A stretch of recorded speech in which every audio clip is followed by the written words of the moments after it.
Салям достар, менің каналыма қош келіпсіздер. Сіздер мен Наргиза. Мен бүгін сіздерге оңай әрі тез жасалатын салат жасау жолымен бөлісемін. Оның үшін видеоның соңына дейін күзетіп, менімен бірге болыңыздар. Алдымен менің каналыма тіркеліп, лайк басып, комментарий қалдыруды ұмытпаңыздар. Сіздерді өз пікірлеріңізбен бөлісе отырыңыздар. Сіздерден өтініш, менің каналыма тіркелмей көредіғандар саны көп екен, сондықтан тіркеліп алсаңыздар.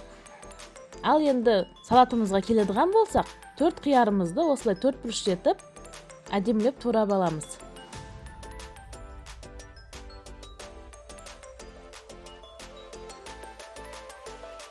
Қиярдың артынан 3 қызанағымызды да 4 бұрыш етіп турап аламыз.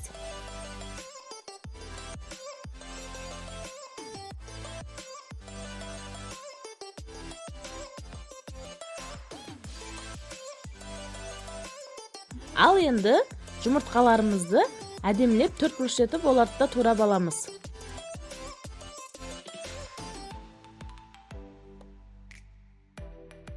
Асығыста үйіңізге қонақ келіп қалған жағдайда осы салат істеп жүрсеңіздер өте оңай әрі дәмді болып шығады.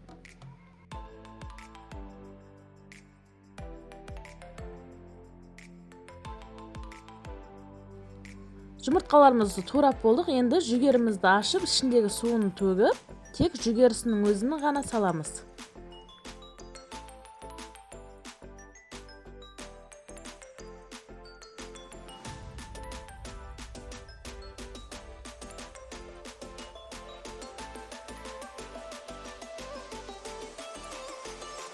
Колбасамызды қатты ұсақтап жерместен, орташа үлкендікте турап аламыз.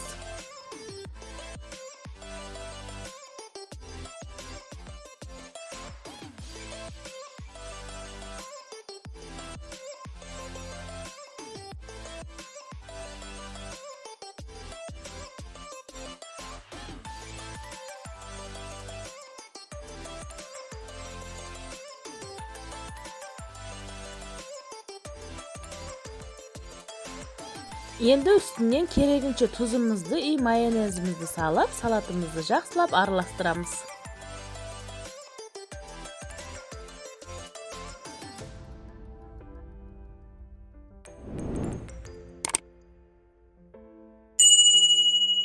Мінекей, біздің 5 минутте дайын болған салатымыз дайын. Ал енді оны тарелкаларға салып, қонақтарға тарта берсеңіздер болады. Ас болсын, сіздер де жасап көріңіздер.